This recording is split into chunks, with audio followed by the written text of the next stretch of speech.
ప్రారంభం రోజున జరిగిన సంభాషణలో దువ్వాడ శ్రీనివాస్ గారు ఎమ్మెల్సీ మీడియా ద్వారా ప్రెస్ మీట్ ద్వారా ఆయన జన సైనికులందరినీ మనోభావాలు దెబ్బతినే విధంగా మాట్లాడారు. దానిపై మేము డిఎస్పీ గారికి కంప్లైంట్ ఇవ్వడం జరిగింది. దానికి కఠిన చర్యలు తీసుకుంటామని డిఎస్పీ గారు మాకు తెలియజేశారు. అందరికీ ధన్యవాదాలు. జై జనసేన. జై.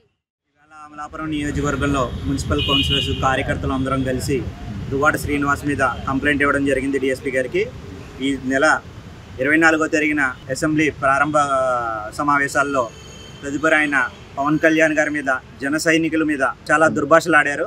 దానిపై ఆయనపై కఠిన చర్యలు తీసుకోవాలని ఈవేళ డిఎస్పీ గారికి కంప్లైంట్ ఇవ్వడం జరిగింది. దువ్వాడ శ్రీనివాస్ గారు పవన్ కళ్యాణ్ గారిపై ఆరోపణలు కురిపించారు. 50 కోట్లు నెలసరి చంద్రబాబు నాయుడు గారి దగ్గర నుంచి తీసుకుంటున్నట్టు జన సైనికులను సైకోలుగా అభివర్ణిస్తూ మాట్లాడటం చాలా బాధాకరం. 2014 నుంచి ఈనాటి వరకు జన సైనికులు, జనసైనిక కార్యకర్తలు ప్రతి ఒక్కళ్ళు కూడా తన సొంత ఖర్చులతో ఎన్నో స్వచ్ఛంద సేవలు చేయడం జరుగుతుంది. అమలాపురం నియోజకవర్గం వ్యాప్తంగా వీళ్ళందరూ మనోభావాలు దెబ్బతీసే విధంగా ఆయన చేసిన వ్యాఖ్యలను మేము ఖండిస్తూ ఈవేళ కంప్లైంట్ ఇవ్వడం.